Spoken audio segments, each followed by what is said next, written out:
সরাসরি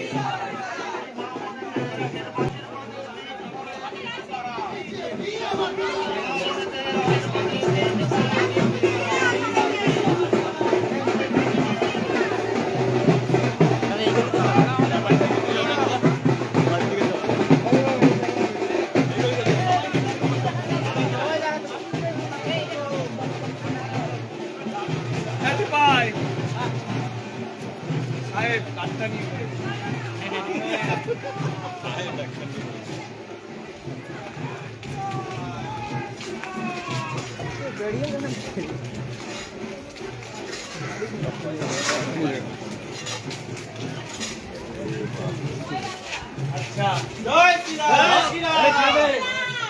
শ্রীরাম।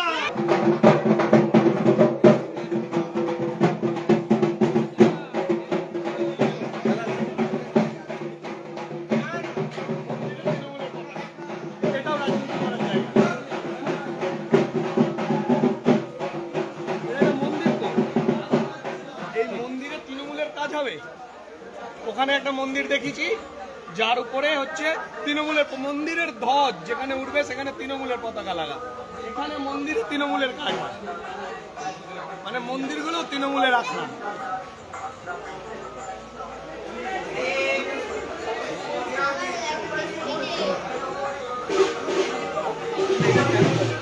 কেন এটা তৃণমূল মনে করে যে সব কিছু তাদের রাজত্ব, মানে কোনো কিছু নিয়ম শৃঙ্খলা নীতি সৌজন্য কিছু ব্যাপার নেই। পাড়ার ছেলেরা বসবে, গল্প করবে, মা বোনেরা পুজো দেবে। তৃণমূল, বিজেপির তৃণমূল, সিপিএম কারুর পতাকা থাকবে না মন্দিরে, ভগবান থাকবে, ভক্তরা আসবে, এই তো এদের সমাজ।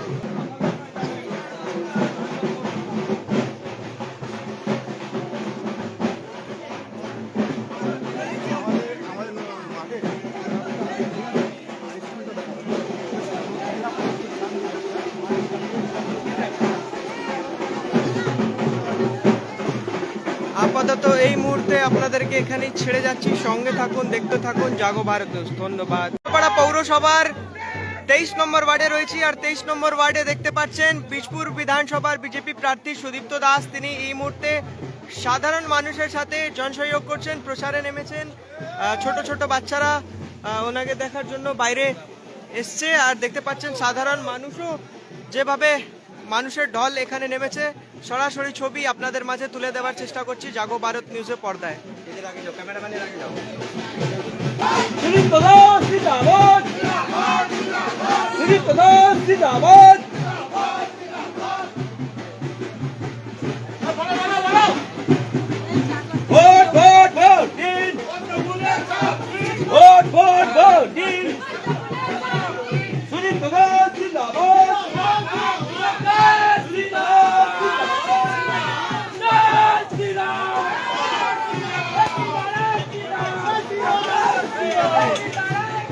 বীজপুরের ভূমিপুত্র সুদীপ্ত দাস জিন্দাবাদ, বীজপুরের ভূমিপুত্র সুদীপ্ত দাস জিন্দাবাদ, বীজপুরের ভূমিপুত্র সুদীপ্ত দাস জিন্দাবাদ।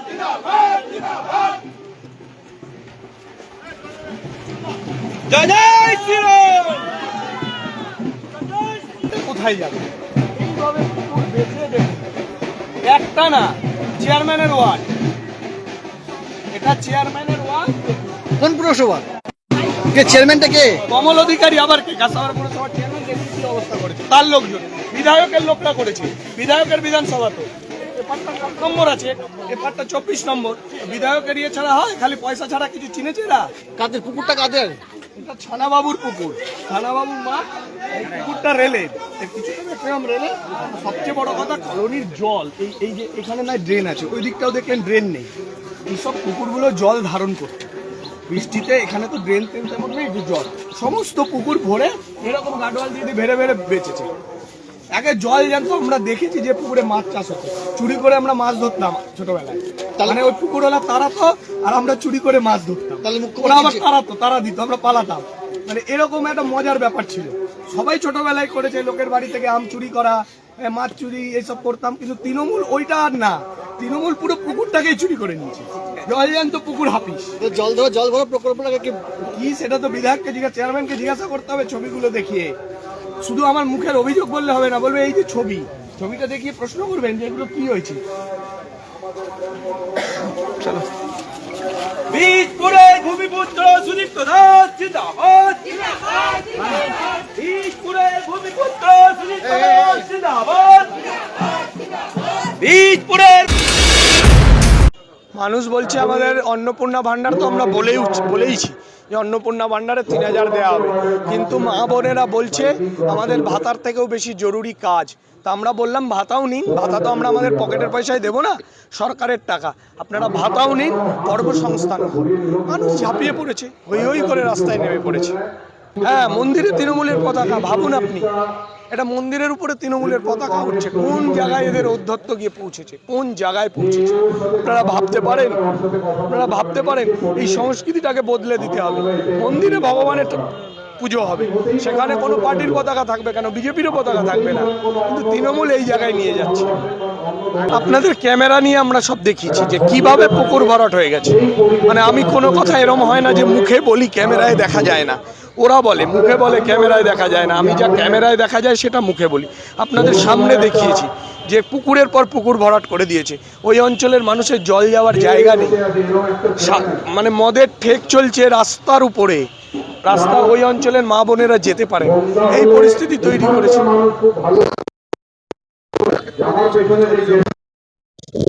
যদি একটা বদমাইশির সীমা পেরিয়ে যায়, বদমাইশির পর বদমাইশি করে, আপনি বলুন কি উপায় আছে আমাদের কাছে, আপনারাই বলুন না। আজকে মঞ্চ থেকে কি যাদের দম বন্ধ হয়ে গেছে তৃণমূলে তাদের আহ্বান জানালেন?